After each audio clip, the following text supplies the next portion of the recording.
What's up, Indies? Corrin here for April Ground Report, and with me is Jason of Submithub. He's actually the founder of Submithub. He's joining us from South Africa today. How you doing, Jason? I'm trying to stay alive.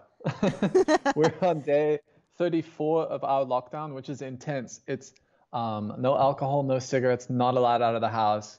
Oh my And I've gosh. got a 6-month-old and a 2.5-year-old, and I'm losing my mind. And Oh my. I'm growing a beard and stuff. Anyway, Yeah, it's that quarantine beard. That's a thing, right? Isn't it? yeah, that has to be a thing. I actually haven't heard anyone make that reference yet, but quarantine beard is clearly a global phenomenon right now. Yeah, our one of our community manager, Kenny, he's been talking about his quarantine beard he's been growing out, and it's funny because he's just generally, kind of brown haired, but he bleached it as part of some of his Oh artistry wow. stuff he's doing.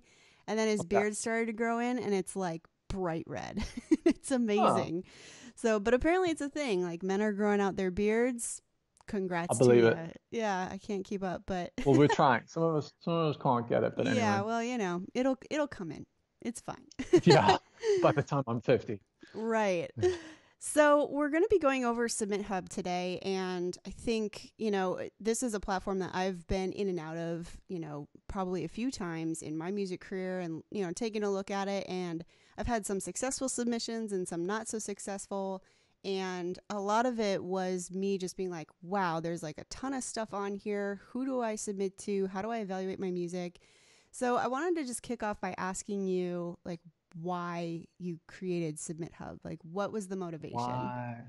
So I myself am a music blogger. I have a music blog called Indie Shuffle, which I started back in 2008, 2009. Mm-hmm. So it's been more than a decade of doing that, which means I kind of Right. rode that wave of music blogs being super cool and relevant. And then I've been totally sliding down that hill of music blogs just losing their relevance, with just blogs in general on the internet. Yeah. And Submit Hub was born of uh, a need to solve a problem that I was having, which was that I was getting somewhere close to 300 emails per day from musicians, record labels, publicists Right. wanting to be featured on my blog.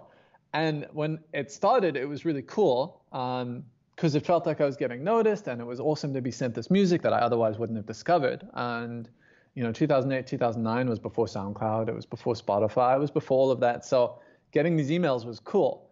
But once the cat was out of the bag and it just became the thing, like if you're an artist, what do you do? I got to promote my music. I'm going to go download a spreadsheet with 500 emails in it, just put everyone in BCC and fire it Oh off. my gosh. It Yeah. became it became a little hard to manage, and so I created an email address, submissions@indieshuffle.com, and then I put it on auto delete, and everything that came in just got deleted, Oh and it was wow. terrible. Yeah. And I don't think I was the only one doing it either. Most bloggers just gave up on their inbox. They're like, this is pointless. Nothing is sacred anymore. Right. And many bloggers actually ended up just quitting because Wow. there was never much money in it. I think Indie Shuffle was one of the rare ones that we managed to monetize pretty well. Not anymore, but we did at the time. Just Right. like we still have a similar number of visitors, but the online advertising in the world is just terrible. Right. Right. And so I got too many emails and I thought it was a waste. Maybe I could try solve it. So I actually created Submit Hub to directly solve that problem. So rather than getting all these emails that are different formats, someone saying, check out this SoundCloud link, someone here's an iTunes link, here's my press kit, and then somewhere in there is a link to your music, or here's a 50 megabyte WAV file. You're like, okay, Right. what if this all just came through in a consistent feed? It's nice. It's all the same. It's just, same play button everywhere. So I took some of my coding knowledge, which I had picked up from Indie Shuffle, and I just created a very simple form that people could fill in: Mm-hmm. artist name, song title, paste the link to your song, and then I'd use my fancy code to like, take your YouTube link or your SoundCloud link and just make it a single unified player for me. And then I Right. could just go through the list. Wake up in the morning, it's like you got 10 new songs waiting for you. I'd hit play. Thumb up means cool, I like it, I'm going to blog it. Thumb down was sort of a hey, yeah, not for me. Yeah. And I hooked up some code just to like send out an automated email. Sorry, Jason from Indie Shuffle doesn't like your song, or yay, he's going to blog it. And Yeah. that was the really simple beginning of Submithub. So this was in 2015. Mm-hmm. And shortly after launching it, I basically hooked up that submissions@indieshuffle.com email address and just funneled everything into that autoresponder. Hey, send it to me here. Send it to me here. Right. And so within day one of launching, I had 10 submissions just straight away. Wow. People just started doing it. Yeah. And so I like messaged a couple of blogger friends on GChat being like, hey, check out what I built. Yeah. You want to try it? Right. And of course they, yeah, screw it. May as well. So within the first month, there was probably about 10 or 15 of us using this. There was no monetization model. None of that existed. But a recurring theme was that many people who submitted would follow up and go, hey, you guys all rejected my song. Can you tell me why? Right. And that's where I was kind of like, well, yeah, for $1, I'll tell you. Yeah. Because and they said, sure. And I was like, oh, okay, hold on. Yeah, all right, cool. Yeah, that's it. So the idea of Submithub is basically it makes it a lot easier for these curators, which today expands way more than just blogs. It's blogs, YouTube channels, Spotify playlisters, now even Instagram influencers. Yeah, I saw But that. essentially, you're dangling a carrot in front of our faces and saying, hey, if you give my song a couple minutes of your day, I'll make it worth your time. Right. And the credits today range from, I mean, right now you can get them for about 65 cents each, all the way up to $1.20, depending on how many you get. But ultimately, it still costs something, but it's significantly cheaper than a publicist would have been, which is what a lot of people had to do to try and get through to us back in the day. And the way I like to look at it is it's just a really effective communication tool, and essentially just a directory of all the curators with a guarantee that you're going to be able to get their attention and have them respond. Yeah. But the number one thing cannot ever promise is success. Right. That all boils down to kind of two things, right? Your song, but also how well you manage to target your recipients. And I think that's maybe what we're going to go through a little bit in this seminar, video, whatever you want to call it. So it's funny because that's very similar to what we tell indies as well, which is like, they're like, oh, well, what can I expect for these results on the advertising that I'm running, or how many fans can I expect from this ad? And it's like, well, there's so many variables. The biggest variables being, is your music any good? Is your content any good? And are you targeting the right people? And so any kind of tool that, indies use, it's like, well, before you see if it works or doesn't work, if you've tried 15 things and none of them work for you, it might be you, and it's definitely I've definitely been through that. We're going to be looking at my artist stuff, and you'll see some things that I've submitted that have not been successful. That's just how it is, so awesome. So yeah, basically, indies, what we're trying to do today is, Jason was just nice enough to give us an hour of his time so we could kind of go over the platform. And I know that some of you probably have used Submithub in the past, and some of you may have had great results, and some of you may not have been as successful. And so Jason's going to give us some insight into how we can at least use the platform, in the best way as it's intended. So I'm going to go ahead and share my screen, and I need to share it with Jason as well. So give me 1 second here. All of this multi stuff. All right, let me see here. So, sorry guys, I'm just clicking on all kinds of things, and all right. We are sharing. Okay, great. My screen has gone dark. There it is. Okay, cool. Oh, you see it? Okay, great. Okay, so, this is just basically when you log into Submithub, you either have to create a profile or you may already have one and you log in. And what it does is it brings you to the home page, and like here you guys will see, and like you guys know, I'm like cards on the table, no shame, right? Like this is my stuff. My first campaign I did like earlier this year because I was just testing around, and I did one recently this week as well because I knew that we were going to be doing some stuff earlier this month because we're going to be doing some stuff with Jason. So before we dig into the nitty of that, let's talk about just what is up here at the top, because I know for me as a user of Submithub, I'm like the chat, these blogs and labels things, like this hot or not popular. What can you kind of outline what those are? Cool. Homepage. You're on there. So that one's easy. Yeah. Homepage is going to show you sort of a summary of your different submissions. As you scroll down, you saw some of your artist profiles, which get created when you upload a song. You've got one. There it is. And also at the top of this homepage, you can actually see there's a few tabs there. There's an activity feed, which shows you recent activity, primarily around decisions for your submissions. But there's also the hot or not tab there, which is kind of new. Well, you can actually see it on your activity feed too. Oh. But I don't. Yeah, let's go check it out. I doubt your song's been rated. There you go. Nothing matches your filters. Nothing for me. So I guess let's just jump straight ahead to what hot or not is. Hot or not is something I was messing around with about a year ago. The idea being simply for artists to rate each other's songs hot or not, like thumb up or thumb down. And what's cool, so you go in there, and if you rate other people's songs, they'll rate your song back, that type of thing. And it works pretty darn well. So there's these also are the now curators doing it, or other users, other musicians? Other artists. So hot or not's a really cool way to go in, and if you're not sure which song you want to share, or you're not sure if you're ready for the curators, and you want to find out if it's worth your time, you can go into hot or not. The first thing it's going to do is ask you to choose 3 genres, and once you've done that, it's going to start showing you songs from other artists, and then you just listen and you thumb up, thumb down, and you can leave a comment for them as well.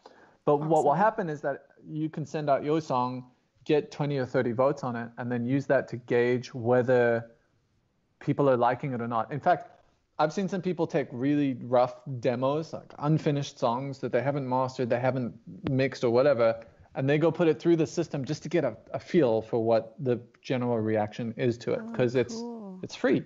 Yeah. It's not just free. I actually pay you if you give feedback through Hot or Not. Wow.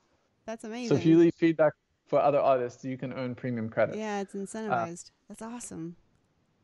Yeah. So that's Hot or Not on the far right. Yeah. I dig it. Now you know. Yeah. Back on this homepage right here, you can see there's also the so there's songs, activities, approved, and shared. If a song gets approved, it goes into this approved tab. At that point, the curator has to actually share it, and then it's going to show up in your shared tab afterwards. Gotcha. So it's a good way for you to kind of keep track of where things stand and the processes. Yeah. Gotcha. So like this one that was shared, before they shared it, was in the approved tab, and then once they shared it, it moved there. Got it. Yeah. In fact, they put it in Spotify playlists. I dig it. Up at the top, we've got chat. So again, the chat rooms are something. A lot of what you see on Submithub is just me sort of tinkering around with coding for fun. And I remember coding the chat rooms in a coffee shop in California while drinking an iced latte. It's like super Silicon Valley tech bro thing to do, right? So hipster. Drinking out of a straw. Yeah. Tick, tick, tick, tick, tick. But the chat rooms are really functional. So here's where they come in handy most of the time, is if you get approved by a playlister or a blog or a curator, what's going to happen is that a chat's going to open up between you and them. And you can use that to interface with them, catch up, make sure all your ducks are aligned and that type of stuff. So it's an open communication channel, and it all stays on Submithub, so you never actually have to leave. And part of this is rooted in, I guess, the original problem, which was that us bloggers had too many emails. So we kind of just want to manage it all in one place. Yeah. So the chat rooms allow us to manage it in one place. As you can see on the left, you've got chat rooms, and then you've got private messages. So the chat rooms are just a kind of a free-for-all. There's a support chat room where you can ask questions, and I'll come in and answer them. There's an artist chat room, which has lately just become a follow for follow spam fest. Yeah. There's Hot or Not, which is a chat room where people can discuss Hot or Not, make suggestions, report bugs, that type of stuff. Oh, nice. And there's the listen to this chat room where people can spam their links if they want. Oh, But the cool. rules are that in order to share your link, you have to first comment on someone else's link. And Oh, I I use some love fancy that. code. There's the rules right there. So you listen to someone else's songs, tell them what you think, and then paste your own link. Yeah. So I love that. That's great too because I think artists get so in the like self promo mode, and it's really I think yeah, the more that you're bringing awareness to like, hey, this is a community, and like there's more than yeah. you out there. Like that kind of collaborative energy is so much more powerful than a person just blasting everyone. So I love that you've done that. So I mean, this chat room, the intention was to solve the people who were just self-promoting in the artist chat room without sort of Yeah. giving back. Right. I'm gonna have to try to think up a follow for follow chat room, and maybe even I see a lot of people now. Like one of the new things that seems to be happening a lot is people are creating their own playlists, small ones, and then putting other artists on them, and they do that to sort of cross promo, bring attention, and it's a bit of a Right. follow for follow thing. But Yeah. Those little engagement that's the pods. ethos of the chat rooms. Yeah. I And love I'm that. quite active in there as well. So if you ever have any questions or you got problems, I can jump Yeah. in and help. Very cool. Um, And then these private and ones, those yeah, are these are the ones. These guys have approved your song in the past. perfect. So that's cool. Yeah, It's just a be clean way to careful if message. you send a message in the artist chat room because you might end up getting a bunch of private chats from other artists. That's another Noted. problem I have to try to think about because some people love it. They love that connection, but other people hate the unsolicited outreach. So Yeah. I need to try code something that's a bit like the Instagram or Twitter requests where Like you send someone a primary in message. general or whatever. Yeah, Yeah, yeah. I hear that. but I'm under lockdown with two kids, so I'm not Yeah. able to get everything I want to do I hear it. done. We can wait. It's fine. Yeah, the Cool. FAQ just Oh, has general answers to questions. Whoops, up, up. yeah. We'll come to the Yep. blog labels one. In fact, we'll touch on that quickly. Let's go for it. Let's go. Okay. So blogs and labels. This is essentially the directory I mentioned at the start. You can see that there are currently 1,218 active curators, and that's up in the top left. Dang. Yeah. There's That's a about lot of 900 people. and something. Well, there's probably 300 record labels, and then the rest Mm. are others. Oh, yeah. Okay. Like 275. yeah, that's So cool.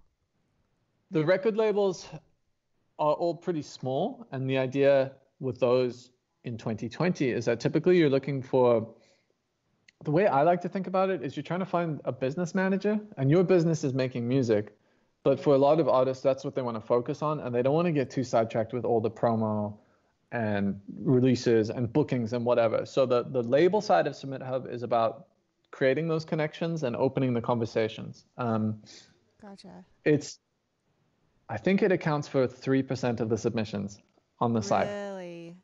And that's out of because 11 target, right? million submissions.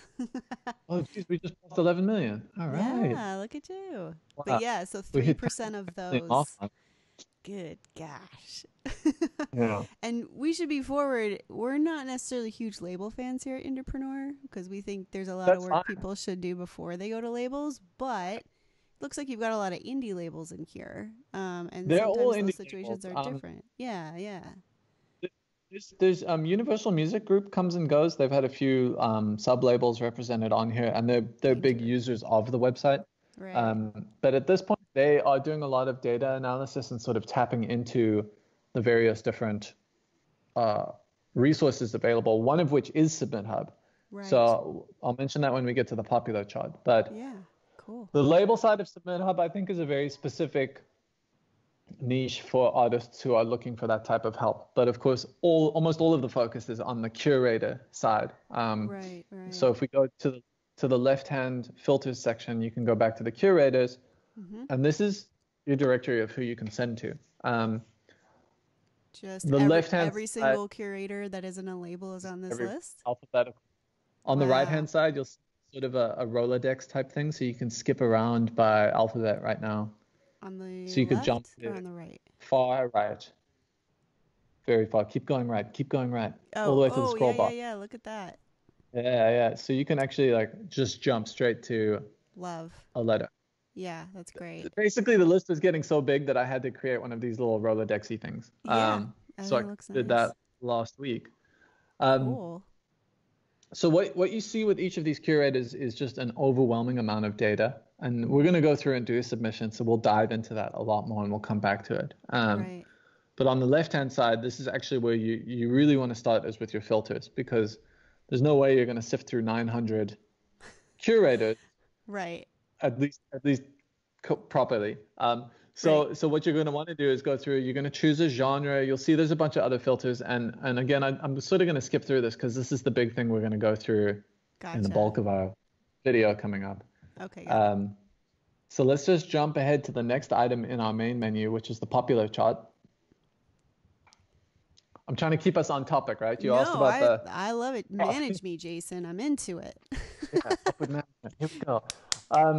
So the popular chart, again, another feature that I like to play with occasionally on the site. So I did a few upgrades here recently. The popular chart is it shows you what's doing well on Submithub right now, and the formula is there on the left. It's based on how many approvals you get. There's a little bonus you can get. It's called the Rgb bonus, and Oh, Rgb stands for nice. really good bloggers, and these are guys who, by our definition, are really good. So they meet some criteria. They write actual blog posts. They put some thought into it, etc. And so if you get one of Right. them to write about you, you get a bonus.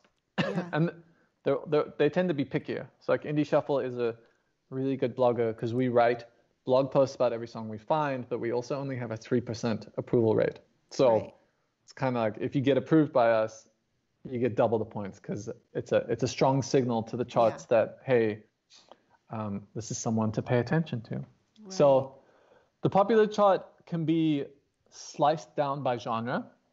On the left-hand side, you can see you can get into kind of parent genres, and then once you're in Wow. there, you can dive down even deeper if you want. What So a there's rabbit almost like hole. 3 levels, right? It's all genres, all electronic, or then you can just dive in and be like, show me acid house. Right, right. Um, Oh, that's And these charts can amazing. also be a useful way if you're not sure what your music is. You can kind of click around these just to figure out. You can do combinations of them too, but you just to get a feel of what that genre sounds like.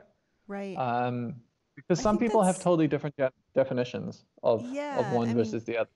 at Indepreneur, we just started our Spotify playlisting initiative, which is essentially, people in our community can submit their songs, and we're making all independent music playlists. It's not, we don't charge anything or anything, and we're getting Spotify listener ads running on IG and Facebook to send potential fans there, instead of like having it be a follow for follow, or like it, because it throws the algorithm off, right, on Spotify if the wrong people, like if just other musicians are listening to you, like Spotify can't really Mhm. gauge who actually would like that. So like one right now we have one that's like commercial pop, and we have one that it's called I Miss the 80s. So anything that's like synthwave. But we get a lot of submissions, and something, and I'm just getting like a tiny glimmer into how curators must feel, because we say like go listen to the playlist, make sure it's a good fit, like try to be objective about your own art. And the amount of times that we get, you know, it's and I think maybe people are like, could I say this is 80s related, and they're like trying to find a reason why they might fit. But Yeah, amazingly, a lot of people, I think they don't listen, and I think that could probably be a really big cause of when you are doing a submission campaign. If you don't get accepted, it's probably because you're targeting the wrong people, right? You're not sending submissions to the right subgenre or things like that. So this is actually great. You can educate yourself and make sure that you're aware of what kind of sounds are attributed to these subgenres. I agree. Well, no, I'm It's just it's a lot of work though, right? It's so the more work yeah. you put in, the more you're gonna get. And so for some people, $100 is not that much in the greater scheme of things, and they would rather Mm-hmm. just come in and do quick and dirty, spray and pray. They don't want to sit there and actually listen through. They're like, I'm pretty sure I'm this genre. Do this. I'm just gonna click Right. a bunch of blogs and send, right? Right. And for other people, $100 is a ton of money. And Yeah. so they're going to come in here Totally. and think about it meticulously and spend their time going through it. And Well, and so, that's advantageous too because of this points system you have set up for the charts. because if you have a low approval rating because you just submitted to 100 people who may or may not be interested, you know, that takes you out of the running here. So yeah, I get it. The idea with the charts is to make sure it can't be gamed that easily. It needs to be a representation of what actually sounds good as well, which is of course subjective. But I often hit the popular chart and I'm just kind of like, ugh, this is not my vibe. But you can dive down into the genres and then you can start to say like, okay, no, just show me the popular lo-fi hip hop and lo-fi house and study beats. And then I'm like, oh yeah, this is pretty groovy. Cool. Right. And the other cool thing with the popular chart is people are watching this. I mentioned Universal Music Group. They're tapped into this popular chart that they've got API access and they're feeding it into their data. Nice. We also send out every Thursday morning an email to about 10,000 industry professionals, labels, publicists, curators, etc., with a sort of top 10 on there. So there's cool. There's some perks to the popular list, but I wouldn't get fixated on it, really. Sure. Yeah, you don't want to like just shoot for it, but it's the same. We talk to our indies all the time about black hat versus white hat efforts, and black hat is more of like, engagement pods on IG or listener pods on Spotify or buying followers or buying streams, and really in the end, like those things only hurt you and it may make your vanity metrics look nice, right? But in the end, these systems all get smarter. You're lying to yourself. Yeah, you're lying to yourself. Yeah. And then the systems get smart enough to basically null out any kind of money or energy you spent on that. Like Spotify is, this week basically shutting down tons of fake profiles. And they were like, just so you know, your followers are going to go down if you have fake followers, and they sent a blast out to all the artists. So, but it still is cool. I think like for me, even just as a music fan, I think this is interesting for discovery. And also, like as I was telling you, I'm releasing like some orchestral music and I'm releasing some remix music, but I'm a rock artist. So I'm not as hip to like all of the subgenres and the intricacies of what some of these curators are looking for. And if they're a curator, they're an audiophile. They know the difference. So you kind of got to learn and know, So I think this is really helpful for that. It's tough to navigate. I myself, so every month or two, I add a batch of 5 to 10 new genres, and a lot of the suggestions I get just kind of leave me scratching my head. Maybe I'm just getting older. I don't know. Maybe I'm getting more. Yeah. Anyway. No, I hear that. I'm with you. I've had some fun moments. Like people will suggest some really far out heavy metal types of music, and I'll just sit there and listen to it with my wife, and we'll both just go, "Yeah, what?" Are you familiar with really? Poppy, the artist? Oh man, she's this weird genre bending artist that she's got like really pop, like certain sections of the song will be very poppy, and she's singing and she's like blonde and cute and has this little baby voice, and then it'll be metal on the other portion of it, but it's not like baby metal where it's like cute little girls singing metal. It's like literally within the song. Yeah. But like within the song, she'll change genres and you're like, wait, what kind of music am I listening to right now? So I totally understand that. And that'll probably happen more and more as people feel the need to get out of a genre, it'll get more complex. I was shocked at how many subgenres I saw in the system the way it is. And I'm like, gosh, I don't know, what am I?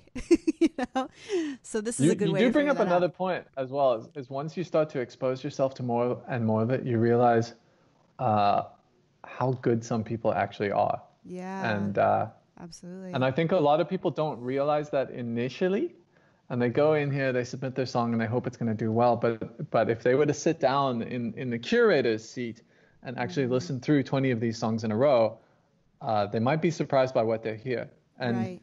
Yeah. I mean, I'll just say for Indie Shuffle, we get close to 100 submissions a day, and I almost never encounter something that's poorly mixed, poorly mastered, poorly done. Every song we get is done well, and I think it's because it's so cheap and easy these days to kind of finish a product. Totally. Competition's nuts. Yeah. Well, maybe we should submit something. Yeah, I think we should, because the last run I did was not successful. Oh, yeah. Well, I can't promise you success.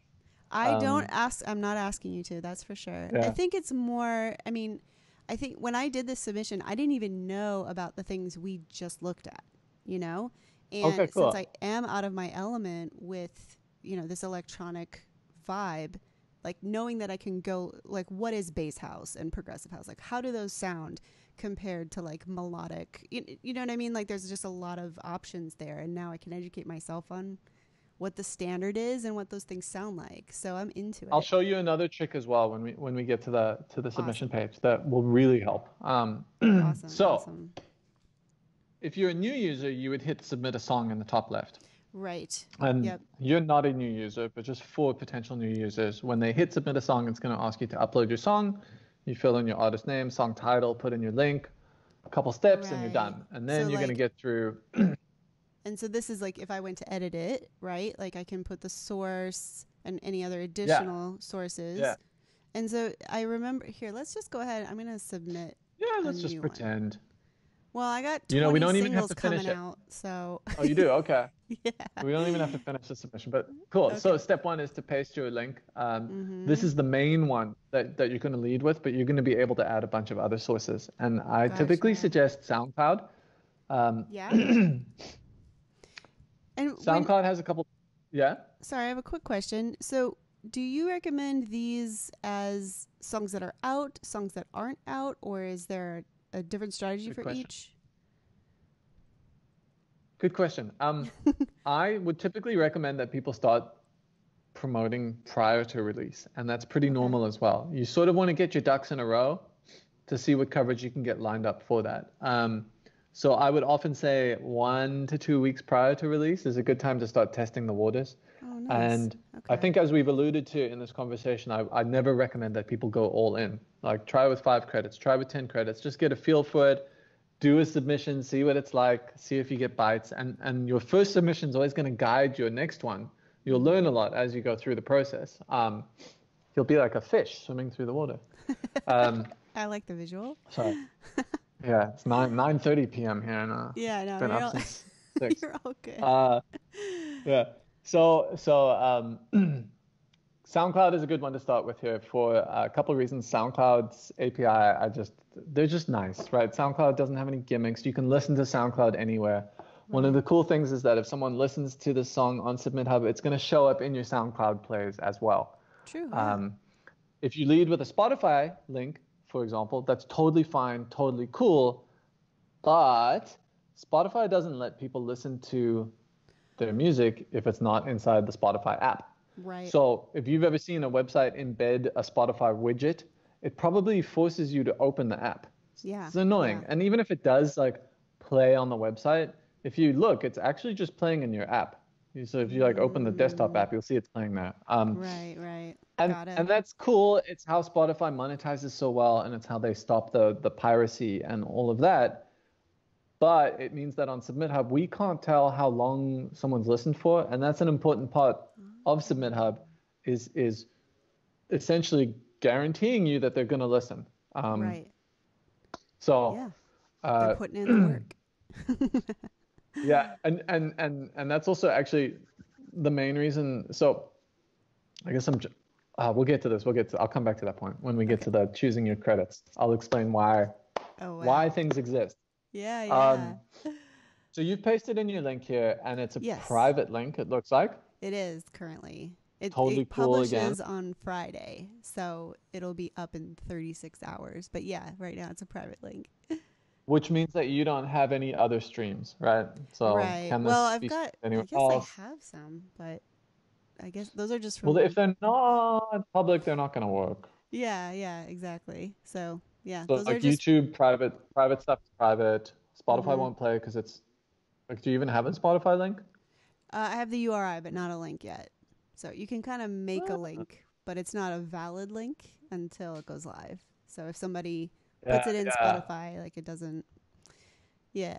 So, SoundCloud you can always like add links after the fact, right? So later in a couple days, you can edit this song and add a couple links. And what's going to happen is even the Spotify playlisters, they'll still take SoundCloud links and they'll just wait until it's ready. And then once you've added the Spotify link, then they can share, right? Cool. Got it. You can actually see just right below, there's a small little line that says your song can reach 95% of Submithub's curators. Right. So that's a good SoundCloud number. has the broadest reach So Right. curators can say, like, I'm willing to take SoundCloud, YouTube, Spotify, Apple Music, whatever. And SoundCloud's the biggest one. Yeah. Love So it. only 5% of curators say that they don't take SoundCloud. My guess is that most of them are Spotify playlisters who only take Spotify. But you can Right. target them later once you've got that link. You can just come Yeah. back and create another campaign. Totally makes sense. Oh, All right. So this is if I'm right. unreleased. So I don't have any other links because this is still private. So I'll just put Yeah. unreleased So private. and you choose your date on there. Okay. May 1st. That's the day our lockdown moves into stage 4, and I can go running. Yay. Yeah, we still can go running here, so I don't envy you We're there. not allowed to go running. We still won't be allowed to buy alcohol though. And That's I've got 3 bottles of torture. wine left. That's it. That's torture in this environment. All Okay, right. So cool. I'm So you're just doing the like right thing typing here. this stuff Filling in in. your artist name, song title. It asks, is this a remix or a mashup? In this case, it's not. Mm-hmm. It just shows you a little bit of what your song title looks like there, so you can see what the bloggers will see. Right. Similar artists is something that I see a lot of artists stumble over. This is kind of a tough question.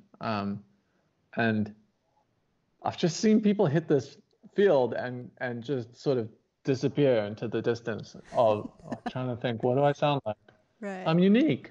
Yeah. Um, Oh, we hear that all the time. yeah. It's like it's You not can that skip you're it if you don't not. have them off the top of your head, and you can edit them later as well. But it's a helpful reference for the bloggers. Myself as a blogger, when I see a song come through and they're like, oh yeah, we sound like Tame Impala, I've got that as a reference point to Right. kind of get a feel. And sometimes it helps if a song starts off like totally not sounding like Tame Impala, but I'm thinking, okay, well, I do like Tame Impala, and they say they sound like it, so let me wait until it sounds like Tame Impala. Right. Um, Yeah. Totally makes so sense. and So it can also be helpful anchoring me even before I hit play. I kind of know what I'm about to dive into. Like this one says Tame Impala, and this one says, Fortet. I kind of know, okay, that's going to be electronic. This will be rock. It helps. right. I like it. So when you put these in here, have you ever had someone like so for mine are rock songs put over like in they're meant to be like a Westworld soundtrack kind of vibe, right? Like huge and Okay. epic. So like Evanescence would be like an easy kind of skip to it, but it doesn't sound like Evanescence because there's no guitars in it. So have you ever had anyone put more of that kind of thing, like this type of soundtrack or this Yeah. kind of, You, you you know? could, it's sort of a free form. So you could Yeah. type Evanescence, but without the guitars. Yeah. You could. Okay. Okay. Um, Gotcha. like I'm a, I've never discussed that with anyone, but I've definitely seen some weird stuff come through in this form, and I can it's imagine. Well, you just comma separate whatever you want there. I'm gonna put Game of Game of Thrones Thrones. Wow. soundtrack with female rock vocals. How about that? Because there's not a similar Yeah. artist. There probably Yeah. is, like Lacuna That it's Coil gonna or work. something. No, Yeah, it's gonna work. This is yeah. gonna be interesting for your targeting.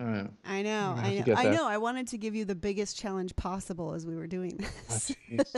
Yeah. So Couldn't you I just give me couldn't an just. EDM song? I know I couldn't just bring you some Gloich pop as like one of our Yeah. one of our indies is called.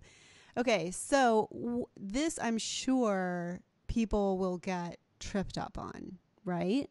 Like, can you tell us about this song? Do you ever get like Yes and 5 no. paragraphs or Yeah, do, that's totally cool. This is very helpful.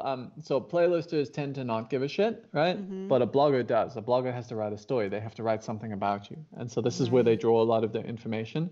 Okay. Um, it's often good to just have 1 or 2 sentences like, hey, this is the 3rd single of my upcoming EP, titled this. The theme is how I don't have any more wine left and I'm in lockdown and I'm going crazy. And so you're just giving a little bit of context and character to it, but Right. this is primarily referenced by people who have already approved your song and are looking for more information. Okay, got it. Got it. All right. Well, I'm going to Yeah. skip And it for again, now you just can so we come back can and edit it. Yeah, yeah. skip it.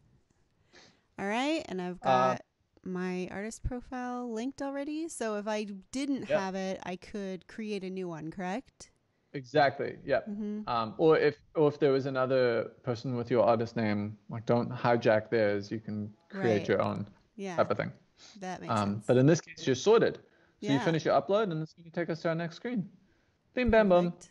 So now we All can right, talk a bit these about two credits. things. Yes, please do. Yeah. So this gets back to the beginning of our conversation where I mentioned the original version of Submithub was just like a thumb up and a thumb down, and there was no context about why that decision was being made. Right. So I introduced premium credits at the start of 2016, and the idea behind them is largely unchanged, but you get a few guarantees when you use premium credits. They're going to listen for at least 20 seconds. 2 points on that one. 20 seconds often doesn't sound like enough time, but it actually really is. No, yeah, it can be. However, the good news here is that if you go to a page that I don't actually publish, but anyone can visit, submithub.com/listens, do it in another tab. You'll see it actually shows you how long each curator listens. Oh, Listens, there you go. wow. So it's sorted by listen time, but you can come down, and at the very top there is a summary bullet that basically says the average listen time is 1 minute and 54 based on 217,000 data points. Amazing. But each average there is based on the last 200 data points from each artist. Wow. So that's So that great means that because there's it really, like, even if so the 20-second exit mark is really a good indicator that's like this, either it's terrible, which is not. If you get shut down in probably 20 seconds, that's a bad sign. Yeah, it's either not great recording or a bad fit, right? Like a curator can be like, no, this is not going to be the thing. A lot of curators will refund you if it's they have a button that says wrong genre, and they can hit that if they're feeling nice. Oh, that's sometimes cool. They'll be like, you just wasted my time, so I'm not going to refund you. Right. But we encourage them to be nice and refund you. And I often find I use that button just because it's so much easier than having to type feedback, explaining why. So this gets us to our other thing about premium, right?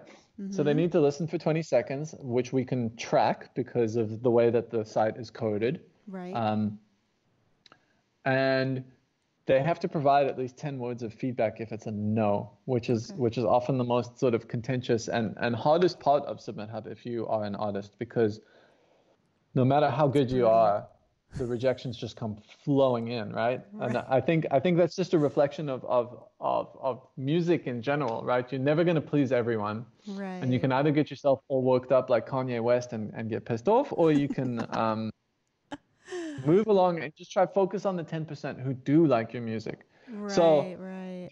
The original idea with feedback was actually not for it to be constructive or useful for the artist, believe it or not. Right. Its original intent was to demonstrate that the curator listened. So one of the things I was worried about was saying, cool, you have to listen for 20 seconds, but what if they just have it on mute? And hypothetically, someone could do that, but then what's going to happen is they're not going to be able to write feedback that's specific to the song. So what we ask our curators to do, and not all of them do, but every day we're constantly policing this. The idea is to be specific. I always say there's two things you should try to achieve with your feedback. Say something specific about the song so that they know you listened to their song. And the second one is give them an explanation of why it's not a fit. So an example of like really bad feedback, which we hate to see and we'll jump on very quickly, is if someone says, oh, really awesome song, but not what we're looking for right now. It's like, cool, which song did you listen to? And so what I would much rather in my feedback is someone saying, I really love the guitar solo, but this felt a little too classic rock for us. Boom, very clear. Oh yeah, cool. Well, they clearly listened to my song because I had a guitar solo, and they're right. It is kind of classic rock, so I get it. Right. So the intent it's great of the that feedback you're monitoring that to ensure that it's not abused. We have a new employee starting on next week, which will be interesting given that no one's allowed to travel or leave their houses. But we're going to try and make it work. But one of the things she's going to do is help us out because it's myself and Dylan who do a lot of this police work, and we call it policing, and it's taking its toll on us. There's like 1,200 curators now, so you're just constantly coaching and helping and trying to look for that. So It's really not that bad of a problem. And actually, if feedback's really important to you, there's going to be notes alongside each of the curators, which we'll see in a couple pages, that will tell you like, hey, this person writes really good feedback, and that's based on ratings from other artists. Yeah. The third thing you get with premium credits is that they respond within 48 hours, and puts a lot of pressure on the curators, but actually they don't complain about it too much anymore. Mm-hmm. When I first came out with it, a couple people were like, really, 48 hours? That's kind of quick. Like, give me a week. And my response was, well, you just give it a week. Well, that's a different subject. Most of these guys are earning about $150 per month from this. Mm-hmm. Yeah. So if you live in India, that could be your job. But if you live in Tennessee or you live in California, or not gonna it might help with your beer money, which is cool. And if actually probably what most of these guys use it for. right. If you can buy it. Yeah. If you can. So my address in South Africa is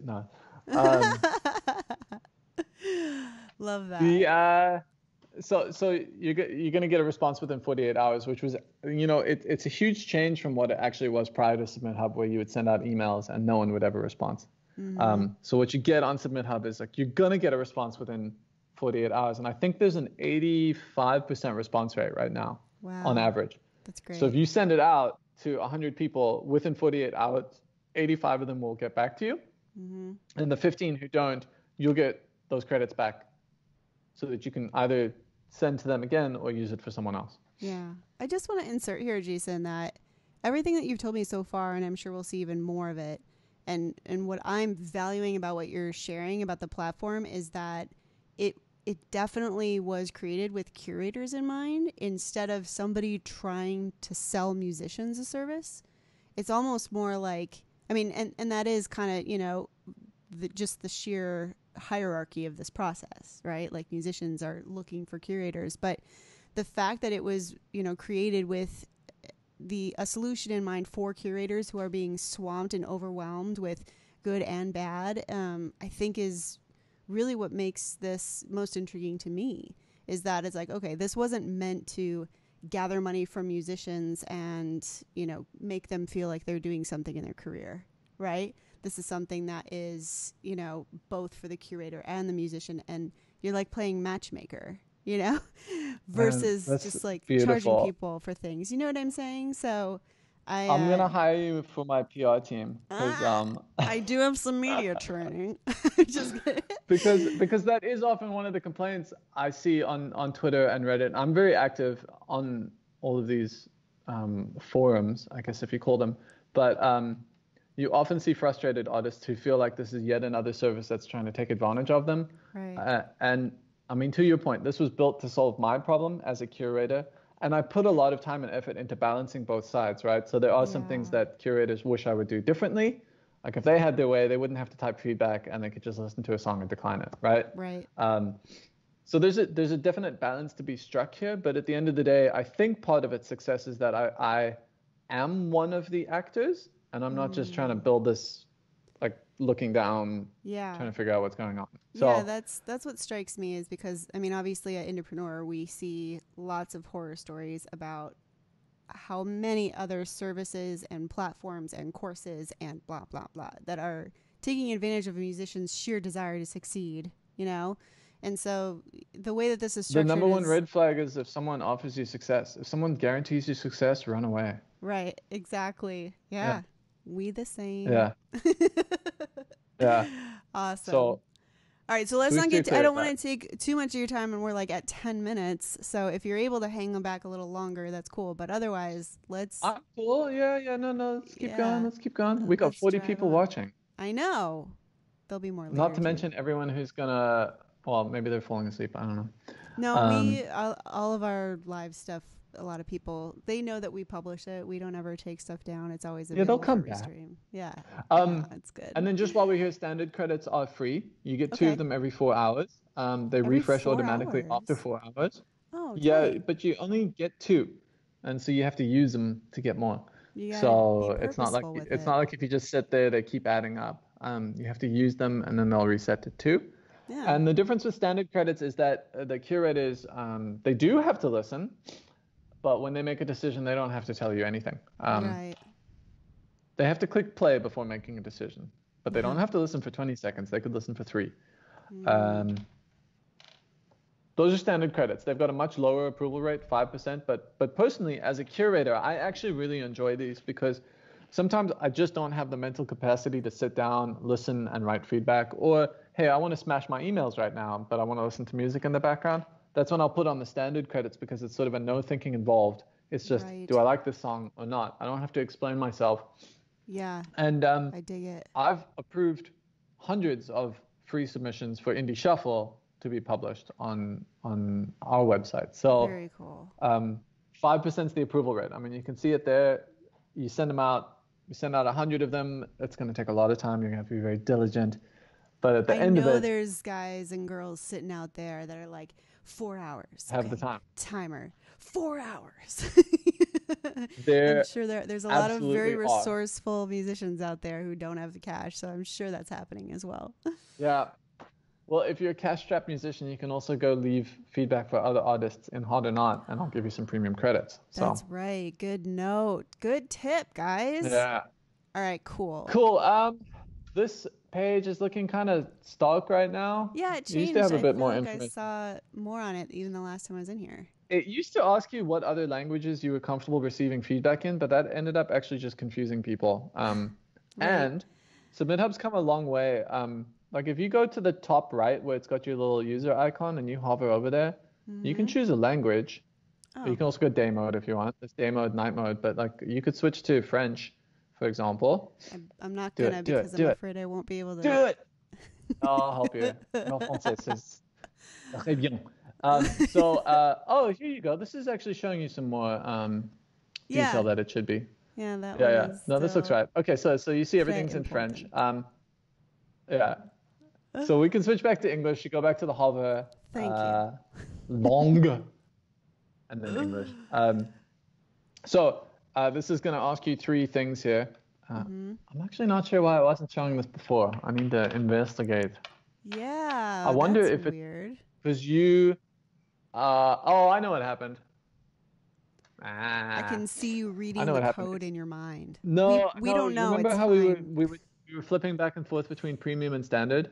Yeah.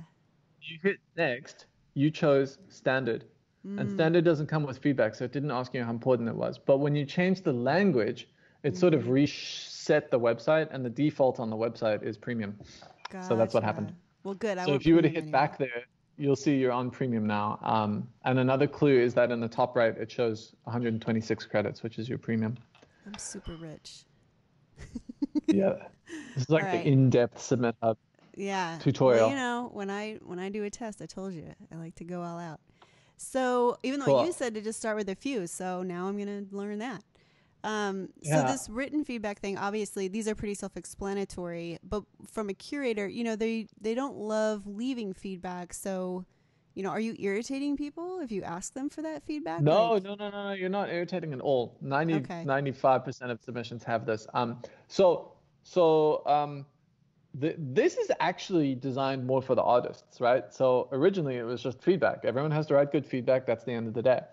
And there was a guy named Ari Hostand who published an article in early 2018, sort of one of the first reviews of Submithub, which to me was like, holy shit, someone's talking about it, and oh my god, he's got all sorts of complaints, and wow, this stings. Aw.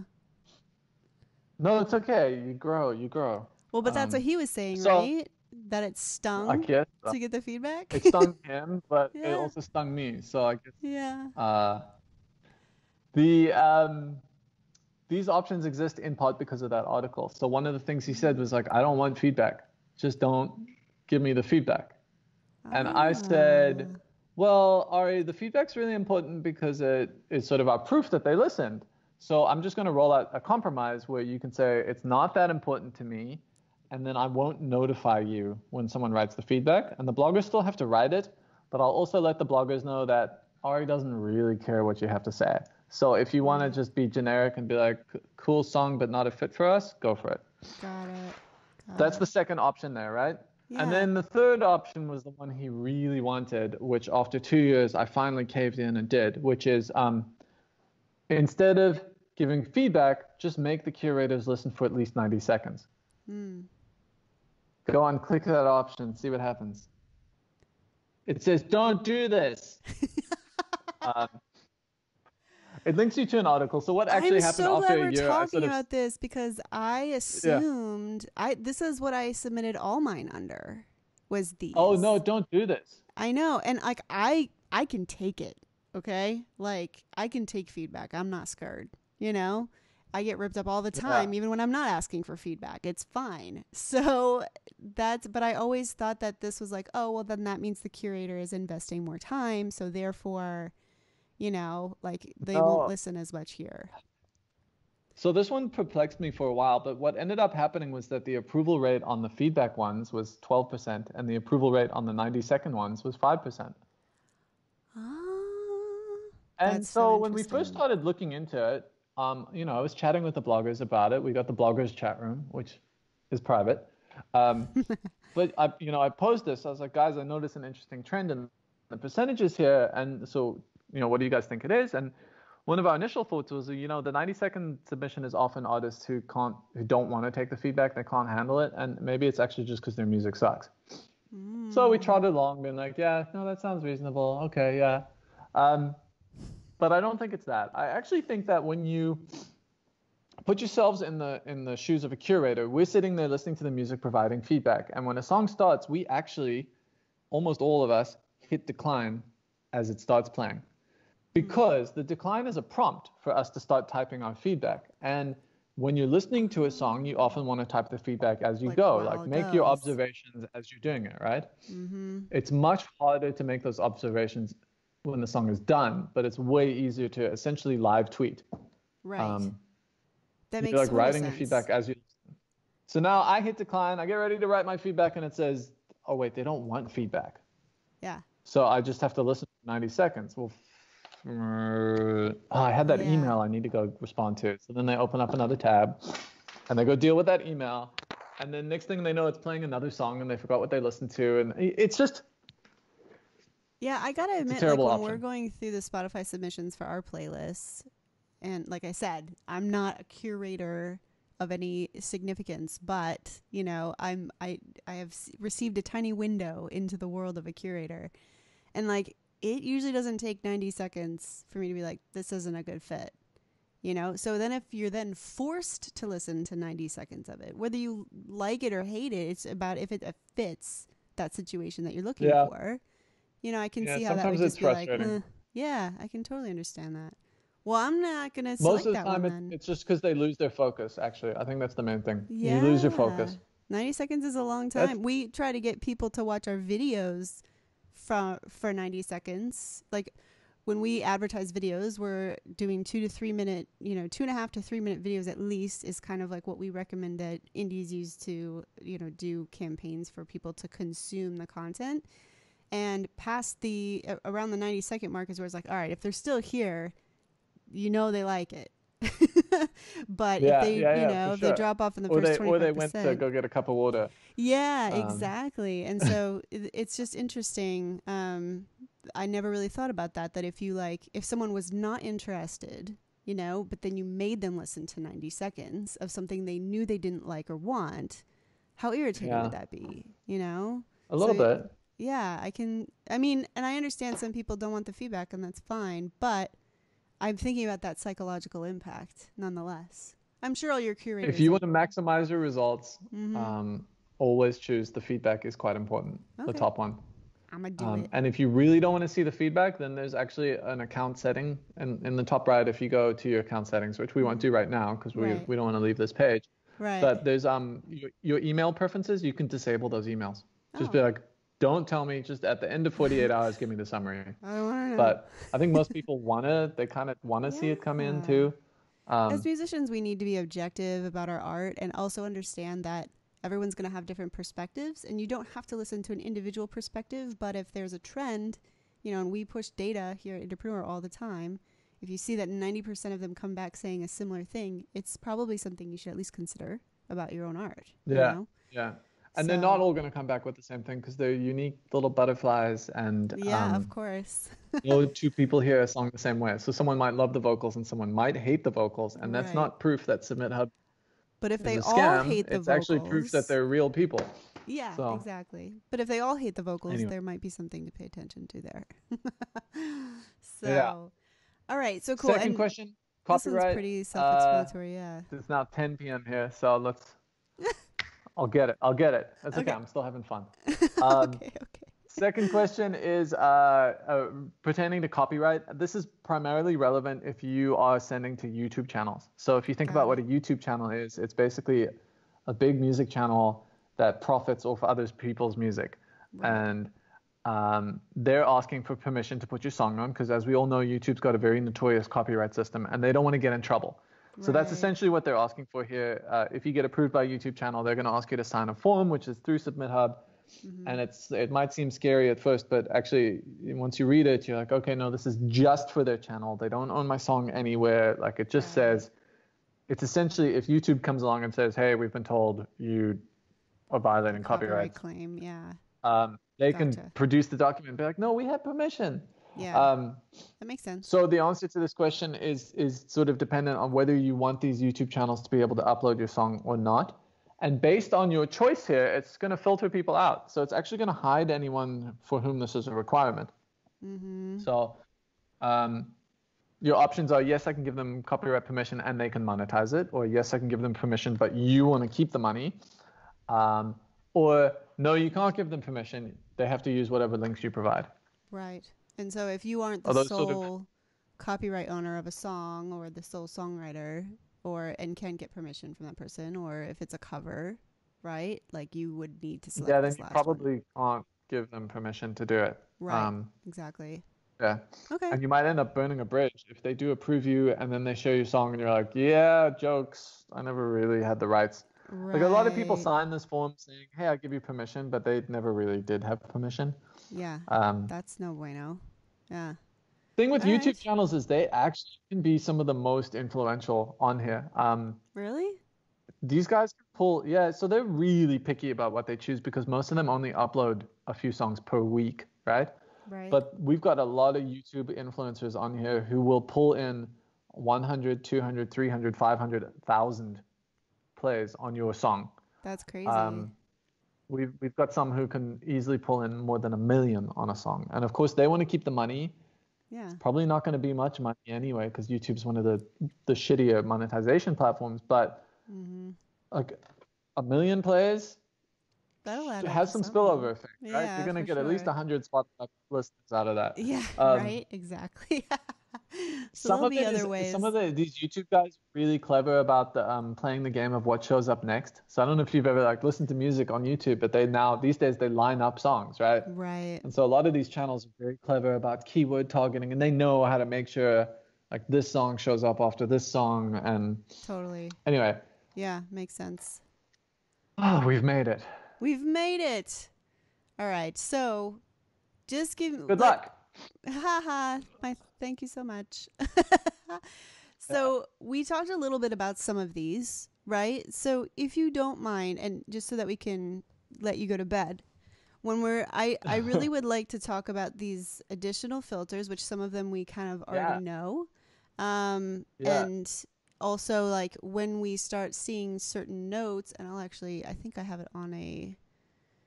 You've got it on compact mode, so go back up to the top of the filters and display density. You want to go to the big boys. Yeah, there we go. Yeah, all of these quick facts and things that you think people should look for. So just give us some highlights. So let's run through a couple of the filters that are helpful, and then we can just kind of sort through the list, and I'll point out some things that you should look for when you're choosing who to send to. We obviously want. I'm not going to. Let's not do a full submission, but we can go through quite a few, and I can give you some pointers. I'm not going to put that pressure on you. But Jason picked them. It's gonna do it. Yeah, it just ends up being a long video of us being like, you choose them? Yeah. Yeah, because that's the time you should be taking for these, right? Mm-hmm. Yeah. Okay, cool. So first thing you want to do is choose a genre, right? And this is often a very tough thing for people, as we've mentioned. You know yours is somewhere in the electronic realm, although on this song you said it was Yeah, this one's epic, orchestral. Yeah. uh, So like this is actually an orchestral. easy pick. It could be, yeah. There you go. How many people did we get here? So if you scroll back up to the top, Oh, it's down oh, here. I moved it to the bottom, 57. Jeez, I don't even remember on the website. Um, cool. Why is it not showing all their data though? Oh man, Oh man, silly code. Like ambient soundscapes should be showing everything. No, I think I know. It's not fetching the data. Let me think through this. Okay, anyway, let's just keep looking at the filters and hope it solves itself. So, I'll tell you what's going on just so you know. This page has become so heavy and there's so much data that I actually only fetch the information about the blogs when you start to use the filters. And what's happened here is it doesn't seem to be properly fetching that information. And Okay. so, see, there you go. Now I'm seeing Yeah. So like now some that good I information. filtered it a little further, it's good to go. Yeah, but it's possible if you go back to the other one, it's going to be gone. No, it's looking a bit better. It's looking a bit better. Yeah, Okay. yeah. Um, but I need This isn't to nearly as troubleshoot that. buggy as Facebook Ads Manager, so our audience will not be Well, quelled by this. well, this is stuff I was messing around with last week, and I'm just trying to make this page quicker, which it looks Yeah. like it's performing nice and quick for you, but it is a heavy page. I Like can there's just a imagine all lot those here. queries. Mm-hmm. Yeah, for sure. Well, that's the thing. It wasn't queries. Initially, I was just downloading all the data. So I was like, cool, here's everything for all 900 blogs, and it was 10 megabytes. Oh It's my like, god. wow, that's, Yeah. Americans are probably okay with that, but I, if you're on a mobile phone in somewhere where you're paying per gigabyte for your data, like that's pretty chunky. yeah, I gotcha. Um, I gotcha. so I tried to split it up into little batches. Anyway, I Got digress.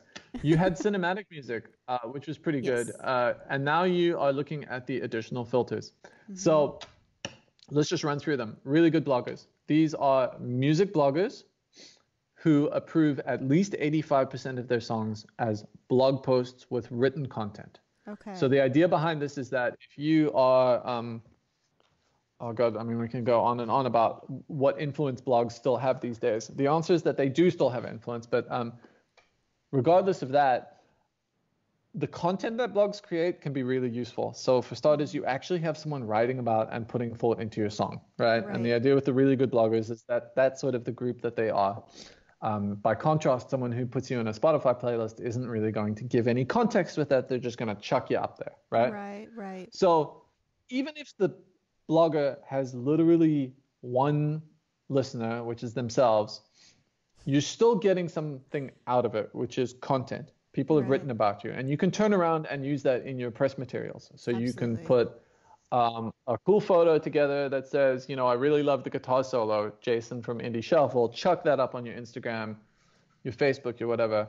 Mm-hmm. Actually, pro tip: if Indie Shuffle says, "I really love the guitar solo, but this was too classic rock for me," take the first part, "I really love Yeah. the guitar solo," Oh stick yeah. it on a photo.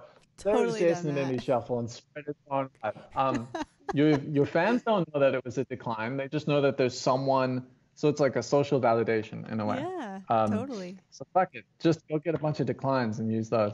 We Um, have talked but about getting, too, like, because I've been very cynical about blogs for a good while, and something that our founder, Kyle did, he basically was like, okay, let me dig into Spotify developer docs and like look more at how those algorithms are fed. And one big source of it was blogs that you're placed on and where you are in relation to other artists on that blog, like what other people are on that blog, to help inform who you sound like, or people who would be good candidates for Discover Weekly or things like that. So it's actually I was very surprised because I was very cynical about blogs because I was like, that does never do anything for me. But what I mm, found over time is that I was basically getting on crappy blogs because I was just like submitting to these free things and just trying to get people to blog, and I was like, I have a blog post but it didn't do anything. But then when I started to put a little more effort into it, it started to I could see the impact of it more. I could see people visiting and, you know, being like saying some of the words back to me from that article when they would come message me and things like that. So like there is, I think that's a underestimation of blogs. And if Spotify thinks that blogs are still important, you know, then I think a lot of us this should. actually gets to the fourth one, the listed on Hype Machine. Those are primarily the blogs that Spotify would be looking at. So for people who don't know, Hype Machine is a website that just follows a whole bunch of blogs and figures out what they're collectively talking about and then creates a chart that shows you like these are the most blog artists. Amazing. And Hype Machine used to be the bee's knees. It was probably the most influential thing in the music industry. Absolutely. Geez, I mean, you could possibly make that statement. For a couple of years, if you hit number one on Hype Machine, you'd probably be playing Coachella. Right. It was big. And the names that kept hitting it are names that you now recognize today. You know, I'm thinking there's this small guy called The Weeknd who's pretty much topping every chart right now. Right. Homeboy got his start, his traction through music blogs and Hype Machine. Amazing. I mean, that was it. That's really what pushed him to the forefront. Lana Del Rey, another great example of someone who blew up because of blogs. Lorde, although Lord knows where she is today, but like that whole rise and ascendancy was a blog called Hilly Dilly, which was on Hype Machine, found her, blogged about her, like check out this really interesting 13-year-old girl from New Zealand. Yeah. And then, you know, all us other bloggers just like jumped on it because it was cool and fresh and interesting, and she blew up. So that's 2010, crazy. 2011 blogs were huge. Right. And today they don't have that, but no one does. That's a whole different conversation to be had. But I think 2020 is a very interesting musical landscape because like none of these curators hold the power to totally blow you up, because 2020 is no longer about blowing up. There's just so many artists and so many people. It's about finding your niche and your 1,000 true fans and just growing within that. And if you think you're going to be the next Weeknd, man, get a reality check, because you're probably not. Oh, for sure. Absolutely. But that's a different thing. So, I mean, some people say blogs have declined and they're not all they were, and that's true, but nothing's replaced them, so to speak. It's just, we've shifted in the way we consume media, and now it's actually anyone can choose whatever the hell they want to listen to. So it's about finding the people who want to listen to you. And it can be valuable if you Google me, all my artist stuff comes up, but that's also because I've been an artist for 10 to 12 years. But if you aren't Googleable, right? And if somebody that's is a good point too, yeah. You know, like now there is something out there that's like, oh, this is something that isn't that artist themselves, like, and whatever they want to say, this is someone else talking about that person. And that's a great blogs point. still, they do well in search results. That's a great point. I need to incorporate that in my talking points. I'm telling you, we'll stay after the call and talk about your talking points. Oh no, it's gonna be my snoring points. We'll do it later this week, whatever. Yeah, but you're right. Getting added to a Spotify playlist isn't gonna help you with Google. Right. Right. Getting it shared by a huge Instagram influencer isn't gonna help you with Google. It's the blog post. Blog posts are gonna show up there. For sure. Absolutely. Okay, so we covered really good bloggers and listed on Hype Machine. There's also an option for has a Spotify playlist, and this is an interesting one because further down this list of filters, you can also filter by curator type. See, the ambient soundscapes is still not pulling in the data. It doesn't love you today. Son of a gun. Oh! Actually, I think I'm problem solving in my head. I think I know what's going on. Ambient soundscapes might not be working because there's also a blog named Ambient just by itself, and some of my code actually confuses the two names because they both have the same word in there like that. Anyway, different thing. As the Spotify playlist is interesting. So if you go to the filters on the left and go even further down, you'll see that you can actually sort by curator type further. Oh, there we are. So you might be wondering what's the difference between just selecting Spotify playlist here and the option we just chose up above, which has a Spotify playlist. Right. That option exists just because, Indie Shuffle is a blog, but we've got a Spotify playlist. So if you are really interested in people who have presence on Spotify, but you're not just looking for Spotify playlisters specifically, this can be helpful. Gotcha. A lot of like here's a YouTube channel that has a Spotify playlist. Yeah, and you can see that they share to their Spotify playlist occasionally as well. Beautiful epic music. I want to be on there. I hope so. It looks great. Anyway, sorry. We're gonna get there. We're gonna get there. I just need to figure out why ambient music's not working. I'm sorry, I picked the one I should not have for you. No, it's not that. I also noticed it's actually a couple of them aren't showing at the top, and they just didn't load that data, but it thinks it has. Other filters we've got here, there's different prices. The curators can sort of choose their prices, 1, 2, or 3 credits. They need to, when they have to apply for a price increase and give us a rationale for it, but most of the time it's actually a supply and demand thing. So common sense here you can see is at 3 credits, which is quite high. It's as high as you can go, but they get more than 20 submissions a day, and they have a pretty strong influence. They got a big YouTube channel. They get, it looks like average of 27,000 players on the YouTube songs they share. So when they asked us to increase their price, we were like, cool, go for it. Sometimes we do reject people who ask for price increases. We're just like, dude, it doesn't feel right. It feels like you're trying to take money. And they'll be like, it's because I want to increase my quality. And I was like, well, why are you being bad quality? Like, I'm checking this right now because as I'm looking at it, I'm like, that's me. I would probably do that with too many things, but. No, it's cool. But let's do this. Let's just scroll up to the top of this list. And right now we're sorted alphabetically. I want us to switch this to genre match. At the very top, you'll see you can sort it. And this is really where you should start. Awesome, yeah. You've chosen your genres are, what did you say? You said epic music? Did you just choose the one? What other filters do we have on the left?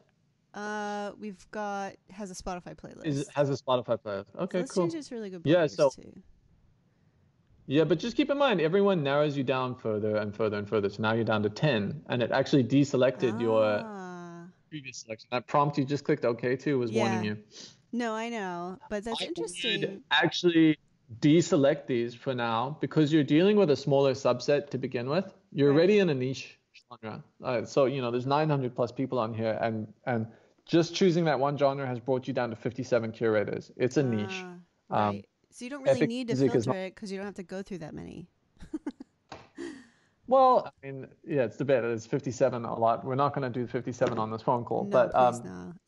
No, it's not. You might want to send all 57 of them, but I'll give you some pointers to look out to and maybe explain why you do and why you don't. Yeah. So first step I always do here, most important, is to sort by genre match, which you just did, right? Mm-hmm. Okay.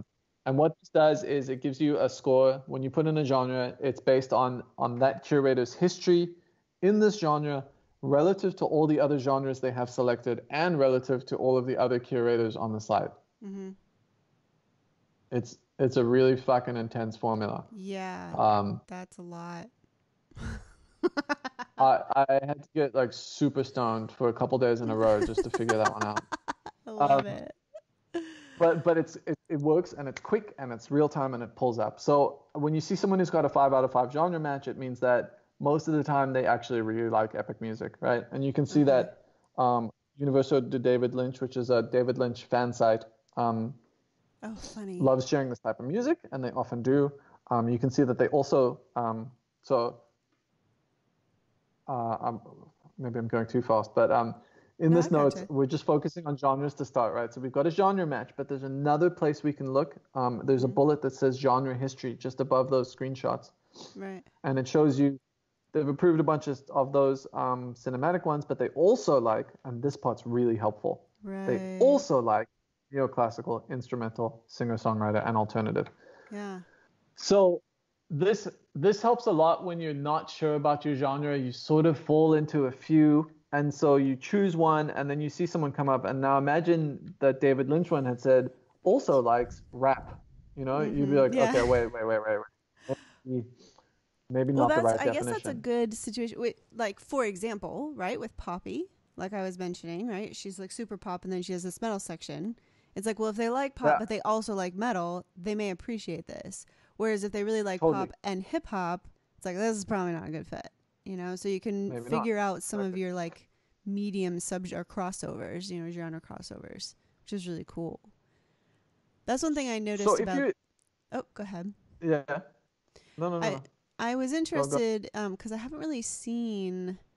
Um, there's different bullet points in there, and I was actually surprised at the transparency of this because it's like most of their Spotify followers are inactive. Or I've also seen when I've been in here, they have a Spotify playlist, but they've had a high rise in followers, but do not have many listens or things like that. What do you use to populate this section? Like, there's just so much there. Magic. It's magic. I mean, it's crazy, and I think that's really, if you are looking for Spotify playlists, I'm actually not finding one right now that has the example that I'm talking about, but Well, these the playlisters. Spotify, you just passed the Spotify. Yeah, see, that one's broken. Philip's broken, but we wouldn't send to him anyway. I'm just telling you not to send to him. Got it. But this is a good one here. It shows you the Spotify playlist. It shows you how often they share to it, how many followers they have, how many plays they generate, and how long they even keep it in there. And if you click on any one of those Spotify icons right there, it's going to bring up a pop-up, which shows you a bunch more stats. That out. The follower growth over time, how long it's in there. So you can see, average time in playlist is 5 months, right? And they get 15 plays per song per month. Yeah. So it adds up over time. And all of these can help inform your decision about who you really want to send to. That's really cool. Also, this worth knowing, do not submit music with vocals to this playlist. Or even though it already says in here, no vocals, it's obviously this curator has received vocals enough where they're like, do not submit vocals. We put that note in. If you see something worth knowing, it's probably added by us. Yeah. That's amazing. But it's good that you're listening enough to know that. So this is an example where I was reviewing their feedback, and they're constantly saying, "Hey, we don't want vocals." I probably added that note to just be like, "Guys, no vocals. Seriously, don't." That's so great, though. Down the line, I'll probably add some more filters as well, so you can choose, show me people who only want vocals or show me people who don't. So the site evolves over time, and I'll keep adding all of that stuff. This is so go ahead. Yeah, genre was an important one to look at, right? Yeah. The other things that I often look at here are the approval percent, which is an interesting one. If they've approved too much, and also check out now, as we're scrolling down, we're starting to get our genre matches starting to get smaller. Right, gotcha. Yeah. Like this one actually looks like it still might be a decent fit, but once we hit the bottom of this list, I probably wouldn't bother. Like this one. Oh, MP3 hacker. God bless Kevin. If you want to get declined with feedback that you can put everywhere, send to him. Oh, but he's got a low approval rate. And he tends to be more in sort of the indie and rock phase. This is a fairly new genre on Submithub, and so he's only got 1 approval, but that's also probably because he hasn't received many. Right. Actually, no, I can tell you, he's got a 2.6% approval on this, 2.5, whatever. What's that mean? He's had 40. He's gotten 1 out of 40. There you go. But his normal approval rate is 1 out of 100. So is that good or not? I gotcha. This guy's called Sora Rap. But maybe that doesn't actually mean rap because he likes melodic metal, metalcore, punk rock. Yeah. That's so interesting. So we're starting to scroll down into the territory where they've got look at me slouching in my chair. It's getting late. Come on, let's wrap it up, Jason. Stay with me. Yeah, we're starting to get into the territory where they I'm coming back. Where they are not so into this genre, and so 1.6. They get to choose which genres they want, and I use data to tell you whether they really like it or not. Yeah. And you can just send it to all of them, hoping they'll say yes, but I'm telling you to use this as a signal. And if the genre match drops below 3, then you got to look really closely. Yeah. This is amazing, Jason. I'm actually and of course, I want all the indies watching to know, obviously, we don't do pay for play here. Jason's here because Circa has had great experiences with Submithub. I think it's fascinating, and it really has just been super awesome to have you, Jason. So thank you for staying up super late Yeah. and calling us. Can I give you 2 more tips? Yeah, I have please. to. I The have to give you tips are 2 more great. tips. On the Yeah. right-hand side, Mm-hmm. well, let's go all the way back up to the top. Let's look at a good one. Universal to David Lynch. Um, on the very right-hand side, there's a couple buttons. Recent shares. Click on that one. Boom. You can Okay. listen to all the songs, the cinematic ones he's approved, and you can actually listen to them right here. Right. So that'll give you a clue of what he determines to be cinematic music and how Right. he kind of views that. That's amazing. Another button you can click there is to view feedback, which will show you what he typically writes. So you can Oh, actually see he writes in Spanish, but right. Well, Google that's pretty Translate's good great. feedback. Yeah. And when you get your feedback, there's going to be a translate button as well that you'll be able to click. So Oh, I've got a built-in translation, love and you that. can change it. And then Yeah. the other one we didn't touch on is he's got screenshots there. You can just see if you scroll down slightly. Those are screenshots of his recent Oh, shares. the IG So these stuff. are other artists he shares recently. So you can sort of see what you're going to get out of it. Yeah, Um, yeah. I dig and it. influencers, Instagram influencers is a relatively new category on Submithub. We started signing them up at the beginning of the year, and there's now about 150 of them. But the idea here is that Facebook and Instagram are now monetizing music stickers, Right. and I'm not sure how well they pay.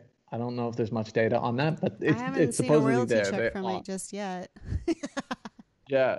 Have you seen any data on it? No.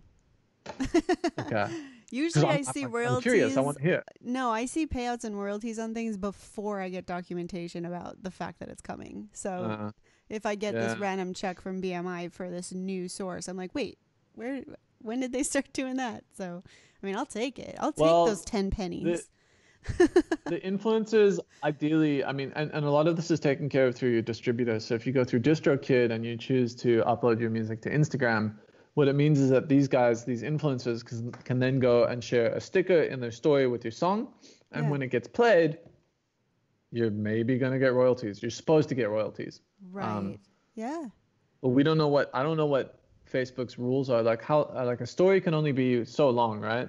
20 Right. seconds or something. So Well, maybe yeah. Facebook's like, yeah, you get paid, but they have to listen for 30 seconds. Right. You're like, I think but the stories are even, only I don't. yeah, I think standard even, like if you want to sample from someone else's song, like 15 seconds is a marker where you can like possibly get away if it's not obvious under 15 Mhm. seconds.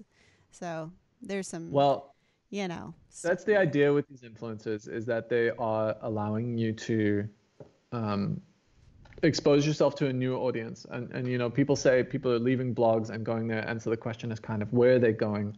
And a lot of Mm-hmm. people say Spotify playlisters, but I'm increasingly becoming skeptical about the future of independent Spotify playlisters, Yeah. partly because Spotify seems to be putting such a concerted effort into not having them on their platform. I don't know. Yeah. Um, Yeah. but Cirque and I that have talked about podcasting yeah. and how podcasts don't get paid, and so now Spotify has started creating more and more podcasts, and it's like, oh well, there goes They that flood revenue everyone share. out. They don't want the independence. Yeah, Yeah, yeah. yeah, for sure. Anyway, so the logic sort of follows that maybe actually Instagram and TikTok is going to be the next big frontier of pushing your music out there and getting listeners. Mm-hmm. It's all a big experiment, and it's going to develop over time. Yeah. On the Submithub version, I mean, but we're it's there. You can see it, and a lot of these guys get 1, 2, 3,000 views on their stories when they share it. So Yeah. hypothetically, you might get $1 of royalties. Wow. Right. I mean, I'll take it. Yeah. I think a lot of this is not really motivated by the monetization as much as it's motivated by pushing discovery, and finding new Yeah. audiences. And I think it's really great, Jason. Like, I'm seriously impressed. Now that I know you, and I've been in here, earlier this year and even last year. But just like Yeah. hearing how, like, what's going on behind the scenes with it, I already just feel a little bit more equipped. Stop it. No, it's great. There's Stop so it. many pieces of this Yeah. that I just didn't dig into enough to know how to use it properly. So I'm really glad that we had you today. I'm happy Yeah, to. Maybe I have to work on that though, because I can't have an hour-long conversation with everyone. So I know. So we feel really I'll privileged. just point So them to this video. yeah, there you go. We literally walked through every little bit of it. Well, not every little bit of it, but every Oh, little we only the just started. foundations. It's it's Yeah. Submithub 101. It's fine. Yeah. Well, And anyway. also for yours, neoclassical might be a good genre to expand your reach if you. I'm down to try. Sorry, it. I'm I have some make me credits to shut play up. with. You're fine. It's like wine, or either Jason has had wine or he is totally tired, and we know which one overdrive. it is. That's what it is. It's the kids. It's the goddamn Yeah, I don't have kids, Okay. and I don't plan to, and it's for that reason I want all my energy for myself. kids. Yeah. I'm selfish. Just me and my Hindsight cat. 2020. Well, anyway, listen, thanks so much for joining me. I know that the Indies had some questions, and we're going to go ahead and get back to them in the comments of YouTube if you want to go there tomorrow or sometime if you want to. But either way, I think that this is a great platform. I'm so glad that we could get some info on it from the horse's mouth. And I am stoked to see what kind of feedback we get from the Indies. And I will definitely let you know how my campaign goes, because I think it'll go better now than it would have otherwise. Oh, I see some questions in here too. There's not that many. Yeah. Anyway, let's stop. Yeah, we got to stop. You got to go to bed. You can come back tomorrow. Yeah. But it's nice to know that you're that giving, Jason. So thanks so much. Hey, Indies, thank you so much for joining us. And I'm looking forward to seeing you guys next time. Next week, we've got a standard Indies live Q&A. So be sure to tune into that. Otherwise, we'll see you next time.